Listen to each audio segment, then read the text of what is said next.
지난주에 우리는 숨통이 트인 자리를 만났던 이 시드기야 왕을 우리가 함께 만난 적이 있습니다.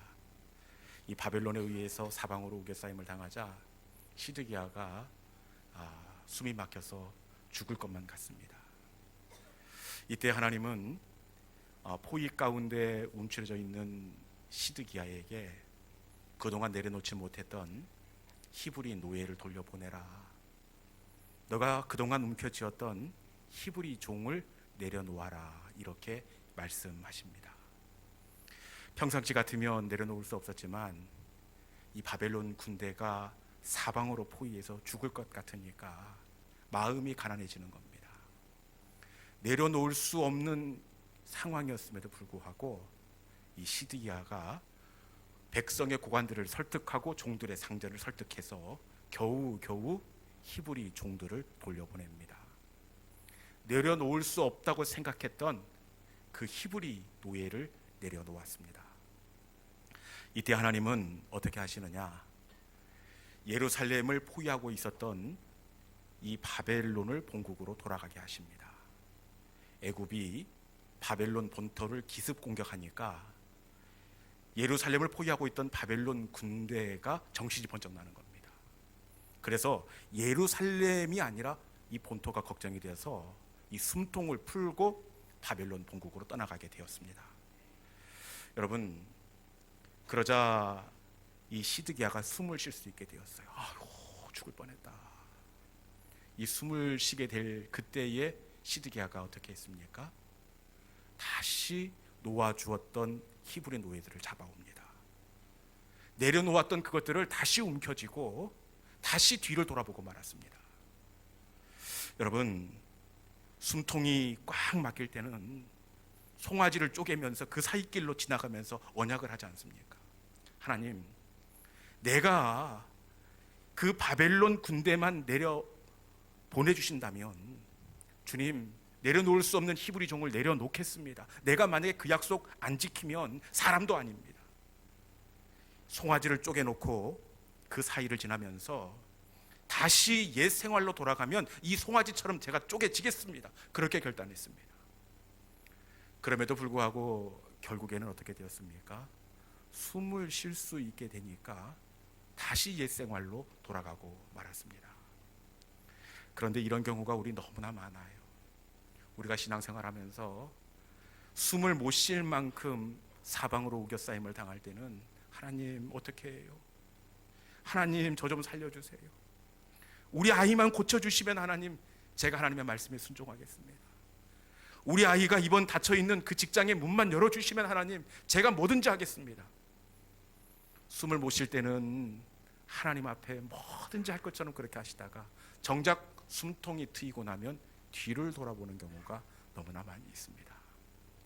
그런데 여러분, 하나님의 사람은 숨통이 트인 그 지점이 신앙의 인생의 새로운 출발점으로 삼는 사람이 되는 줄로 믿습니다.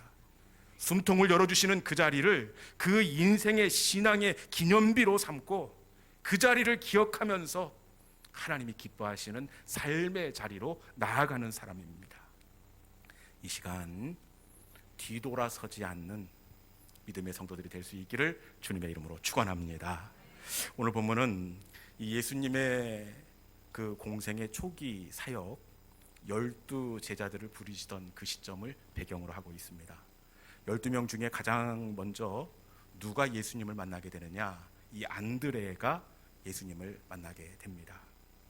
그리고 이 안드레가 누구에게 내가 메시아를 만났다, 와 보라, 누구에게 예수님을 소개하고 있느냐? 바로 베드로에게 예수님을 소개하고 있습니다. 그런데 이 본문에는 나와 있지 않지만 안드레가 베드로에게 와보라, 예수님 만난 이야기를 한다는 것, 이거 쉬울까요? 어려울까요? 쉽지가 않습니다. 왜냐? 그것은 요한복음 1장 40절 때문에 그렇습니다. 우리 같이 한번 본문 읽어볼까요? 왜 베드로에게 예수님 이야기 꺼내는 게 어려운지 1장 40절 말씀 읽어봅시다. 자, 시작. 요한의 말을 듣고 예수를 따르는 두 사람 중에 하나는 시몬 베드로의 형제 안드레라. 아멘. 둘과의 관계가 어떻게 되어 있습니까? 형제 안드레라, 시몬 베드로의 형제 안드레라, 이렇게 되어 있습니다. 여러분, 사실 이 안드레와 베드로는 한 어머니 뱃속에서 나온 형제입니다. 그렇기 때문에 이 베드로의 기질을 너무나 잘 알고 있습니다. 어렸을 적부터 이 베드로 형님이 얼마나 말썽을 부리고 고집이 세고 그리고 얼마나 다혈질적인지 이 안드레는 베드로의 기질을 잘 알고 있습니다. 이런 형님에게 메시아를 만났다, 하나님의 아들을 만났습니다, 형님, 이 이야기 할 수가 있겠습니까? 안드레는 이 베드로와 한 뱃속에서 태어났을 때뿐만 아니라 커서 일을 하는데도 같이 동업을 합니다. 안드레와 베드로가 한 배를 타면서 함께 그물을 내립니다. 하루 종일 붙어서 눈 떠서부터 잠들 때까지 함께 뱃일을 합니다. 이 뱃일이라는 게 손발이 맞아야 될 터인데, 여러분, 부부끼리 한 직장에서 사업을 하는 걸 보면 좋을 때는 좋지만 그런 말씀하세요. 목사님 같이 안 붙어 있으면 말씀을 마시라고, 별것도 아닌 것 가지고 쏘가지를 낸다고. 여러분, 이 베드로와 안드레는 함께 뱃일을 합니다. 이 다혈질적인 이 베드로, 여러분, 뱃일 하면서 가만히 있었겠습니까? 우리가 이 베드로의 성품과 기질을 먼저 살필 필요가 있는데, 제가 근거가 없는 이야기가 아니라 베드로는 늘 이 이야기를 할 때 썽이 나 있습니다. 좋게 이야기해도 되는데 그냥 자기는 친절하게 한다고 하는데 늘 썽이 나 있어요, 목소리가. 어떻게 알 수 있느냐? 우리 마태복음 26장 73절에 있는 말씀 같이 한번 읽어봅시다. 이 말씀은 이 베드로가 그 예수님께서 잡히시던 날 밤에 그 제사장의 마당에서 예수님이 어떻게 되나 이렇게 지켜보다가 베드로인 것이 들통났던 그런 장면입니다. 너 베드로 맞다, 베드로. 어떻게 베드로인지가 들통나게 되었느냐? 이 말투 때문인데 같이 한번 읽어볼까요? 자, 시작. 조금 후에 곁에 섰던 사람들이 나와 베드로에게 이르되 너도 진실로 그 도당이라, 내 말소리가 너를 표명한다 하거늘. 아멘. 여러분, 이 모닥불만 피워져 있는 어두운 공간입니다. 그런데 그곳에 있던 사람들이 베드로가 아닌 척 숨겼지만 내 말투를 보니까 너 베드로 맞다, 이것을 종합해 볼 때 베드로가 그 남다른 억양과 그리고 그 말의 톤이 있었던 것 같아요. 베드로가 뭐 하는 사람들입니까? 바닷가에서 물고기 잡는 사람입니다. 꼭 그런 것은 아니지만 이 바닷가에 사는 사람들이 이 나름대로 그 어투가 조금 거친 면이 있지 않습니까? 그냥 좋게 이리 오십시오 해도 될 텐데 그 사람들은 꼭 이렇게 하죠. 아따, 이리 오란 게, 이렇게 하지 않습니까? 이 베드로가 바닷가 어부기 때문에 이 독특한 사투리가 있었다는 겁니다. 베드로는 이 기질적으로 좋게 이야기할 수 있는 것도 늘 썽이 나 있습니다. 그리고 굉장히 급한 성격을 가지고 있는데 이 부활하신 그 예수님을 만났음에도 불구하고 나는 물고기 잡으러 가겠다, 이렇게 이야기합니다. 그리고 물고기를 잡고 돌아올 즈음에 다른 한 제자가 배에 있던 그 동료가 주님이시다. 그런데 베드로가 어떻게 하고 있습니까? 벌써 이렇게 수영하고 자유형하고 건너가고 있습니다. 고세를 못 참고 물속으로 뛰어들어가고 있습니다. 그리고 베드로는 이 말보다 주먹이 앞서는 사람입니다. 어떻게 할 수 있느냐? 예수님을 잡기 위해서 파송된 대제사장들의 종들이 있었습니다. 그런데 파송되었다 그러고 난 다음에 한 사람이 귀를 잡고 있어요. 아이고 하면서. 이 사람이 누구죠? 이 대제사장의 종 말고라는 사람입니다. 왜 귀를 잡고 있었을까요? 그렇죠. 베드로가 벌써 품에 품고 있던 칼로 귀를 베어버리고 말았습니다. 여러분, 베드로는 뭐 그 사람이 와서 예수님을 잡겠다 어쩌겠다 하지도 않았는데 벌써 칼부터 꺼내서 그 종의 귀를 잘라버리는 것만큼 말보다 행동이 앞서는 그런 사람입니다. 이런 사람이 베드로인데 이 안드레는 이 형님의 기질을 잘 알고 있습니다. 한 뱃속에서 태어나서 그것도 모자라서 커서 함께 배를 운전하면서 동업을 하고 있습니다. 베드로가 어떤 사람인지 너무나 잘 알고 있어요. 혹시 모른다면 예수님 이야기를 꺼낼 수가 있겠지만 너무 잘 알고 있어서 예수님 이야기 꺼내는 거 쉽지 않습니다. 자칫 잘못 꺼냈다가 형님에게 혼쭐이 날 수가 있습니다. 참 부담스럽습니다. 여러분이 만약에 이런 형님이나 언니를 이렇게 함께 생활하고 있다면 전도하겠습니까? 언니 성깔을 내가 아는데. 여러분 참 쉽지가 않아요. 그럼에도 불구하고 안드레가 어떻게 하느냐? 우리 41절에 있는 말씀 같이 한번 읽어봅시다. 41절에 있는 말씀입니다. 자, 시작. 그가 먼저 자기의 형제 시몬을 찾아 말하되 우리가 메시아를 만났다 하고, 메시아는 번역하면 그리스도라. 아멘. 이 말씀에 보니까 그가 가장 먼저 베드로를 찾아갑니다. 베드로에게 예수님 이야기를 이렇게 꺼냅니다. 여러분, 어떻게 안드레가 잘 알고 있는데도 불구하고 형제 시몬을 찾아가 예수님 이야기를 꺼낼 수가 있었을까요?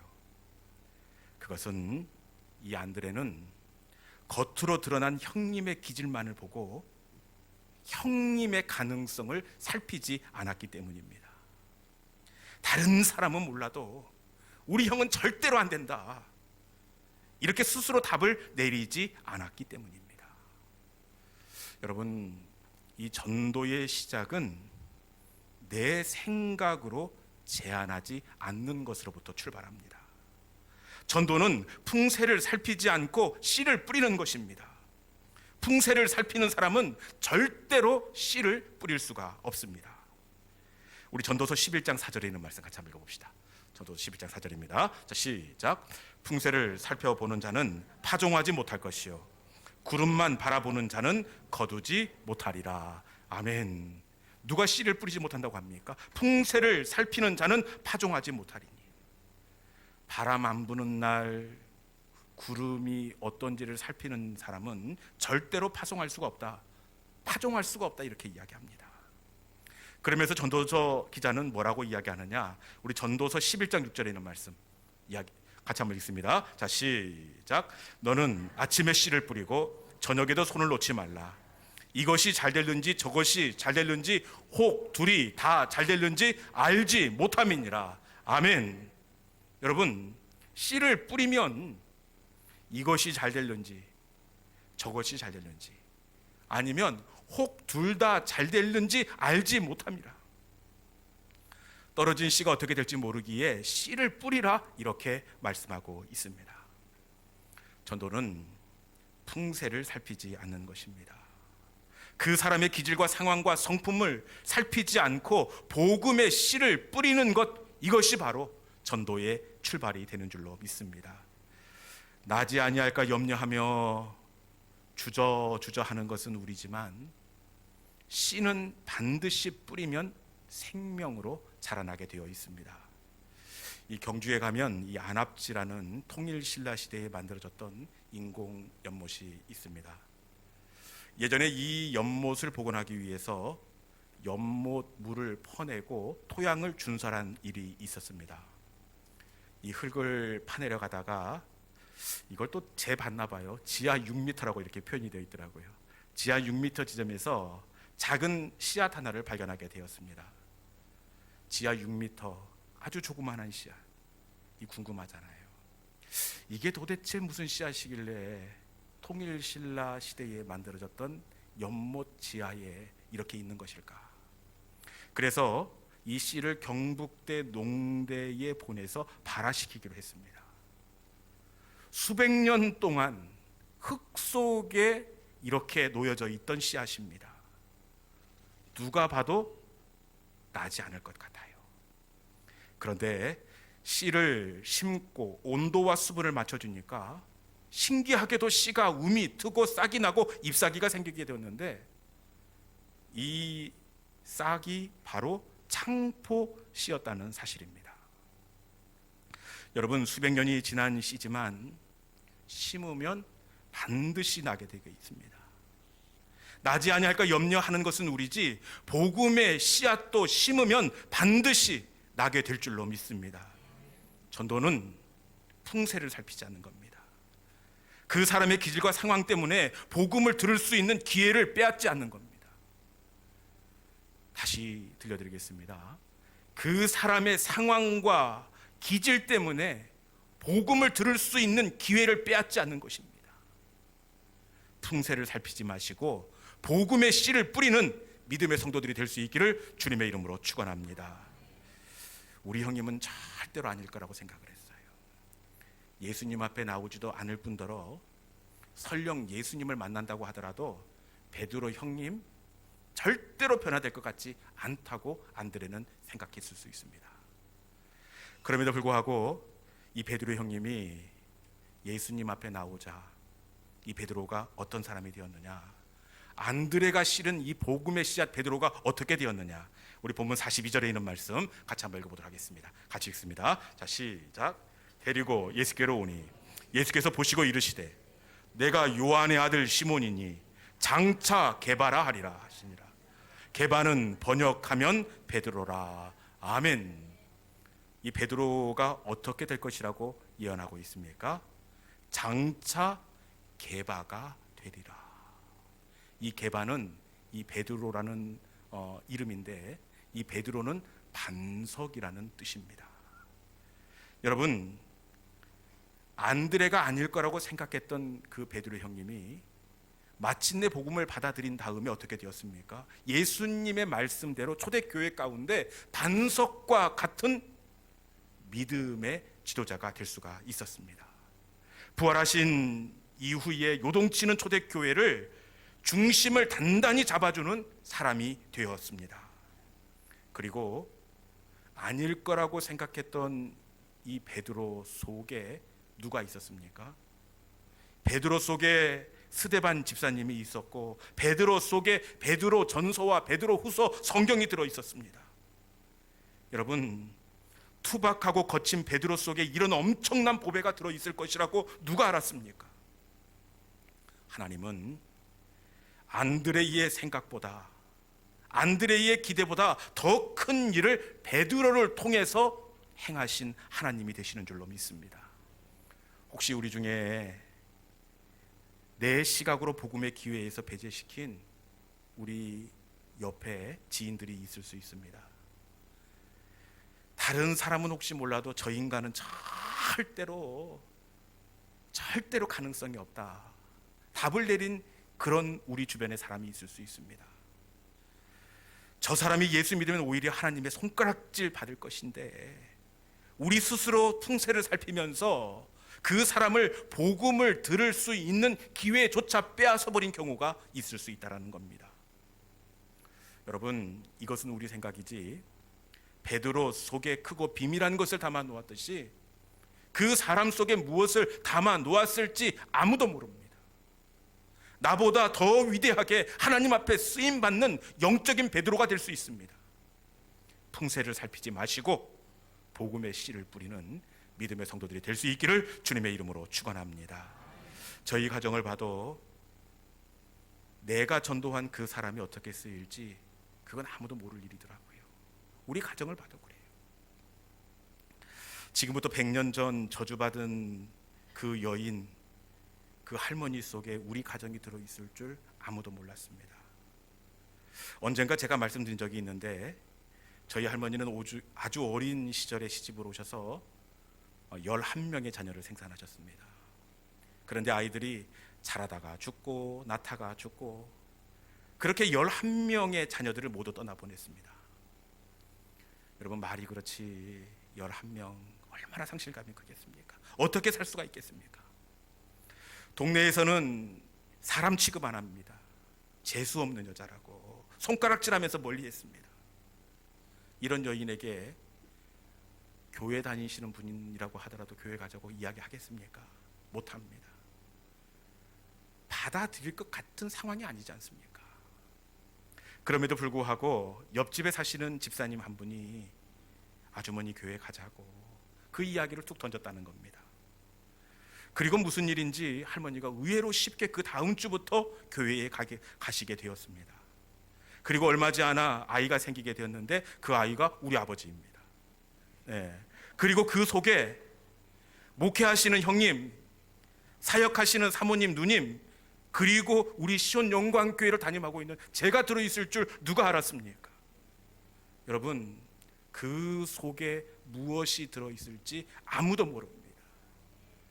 제가 보니까 좀 실명을 거명해서 좀 죄송한데 우리 허웅순 권사님을 봐도 그런 것 같아요. 허웅순 권사님, 그 속에 무엇이 담겨져 있는지 아무도 모릅니다. 우리 허웅순 권사님이 우리 교회의 사촌언니 되시는 모 권사님의 전도를 받고 우리 교회에 오셨습니다. 허웅순 권사님 나이가 많으세요. 혼자 지내세요. 겉으로 보기에는 그냥 오가시는 어르신 같아요. 그런데 전도된 우리 허웅순 권사님 속에 누가 들어있었느냐? 이 권양임 어르신이라고 혹시 아십니까? 노안의 할머니입니다. 경로당에서 우리 권양임 할머니를 전도를 하셔서 교회에 데리고 오셨습니다. 그런데 권양임 할머니 속에 누가 들었었냐? 노아 엄마, 노아 아빠, 노아, 지슬이, 서해, 우리 방송실의 실력이 이 허웅순 권사님 속에 들어있었다는 사실입니다. 여러분, 우리가 뿌린 복음의 씨앗이 그 씨앗만 놓고 보면 별것 없어 보일 수 있지만 그 속에 무엇이 들어있을지 아무도 모릅니다. 하나님은 내가 뿌린 복음의 씨앗이 나보다 더 훨씬 아름답게, 훨씬 존귀하게 사용하시는 하나님입니다. 풍세를 살피지 마십시오. 아이고, 그분은 술을 너무 많이 마셔가지고 절대로 교회 나올 사람이 아니야. 나온다고 해도 그 사람이 무슨 일을 할 수 있겠어? 여러분, 이것은 우리 생각이지 뿌리면 의외로 쉽게 열매가 달릴 수도 있습니다. 뿌리는 것은 우리의 일이고 그 다음은 하나님께서 하십니다. 풍세를 살피지 마시고 복음의 씨앗을 뿌리는 믿음의 성도들이 될 수 있기를 주님의 이름으로 축원합니다. 이제 말씀을 정리하겠습니다. 안드레가 복음을 전하기가 너무 어렵습니다. 그것은 베드로 형님을 너무나 잘 알고 있었어요. 이야기 하나마나 그 형님은 안 될 사람입니다. 그럼에도 불구하고 안드레는 풍세를 살피지 않았습니다. 내가 뿌리면 그 다음은 하나님께서 하신다. 주님께 맡겼습니다. 전도의 시작은 바로 풍세를 살피지 않는 것입니다. 그 사람의 성품과 기질과 상황이 어떻든지 간에 복음의 기회를 주는 것, 이것이 바로 전도의 시작입니다. 안드레가 복음의 씨앗을 뿌리자 의외로 쉽게 베드로 형님이 이렇게 받아들였습니다. 나지 아니할까 염려하는 것은 우리지 어떻게 될지 아무도 모릅니다. 여러분, 그 베드로 형님 보기에는 아무것도 아닌 것 같지만 그 베드로 속에 초대교회가 들어있었고 베드로 전서, 베드로 후서 성경이 들어있었고 성전 미문에 안진뱅이가 일어나는 기적이 투박하고 아닐 거라고 생각했던 베드로 속에 들어있었습니다. 이것이 바로 전도의 비밀이요 전도의 신비입니다. 내가 전한 그 복음의 씨앗이 어떤 열매로 결실할지 아무도 모릅니다. 풍세를 살피지 마시고 그 사람에게 복음을 들을 수 있는 기회를 허락하시는 믿음의 성도들이 될 수 있기를 바랍니다. 어떻게 될지 아무도 몰라요. 어렵고 힘든 전도가 어려운 시대를 지나고 있지만 풍세를 살피지 마시고 예수님을 들려주는 복음의 증거자들이 될 수 있기를 주님의 이름으로 축원합니다. 이 시간에 주신 말씀을 마음속에 새기고 우리 오늘 눈물로 하나의 씨앗을 심겠습니다.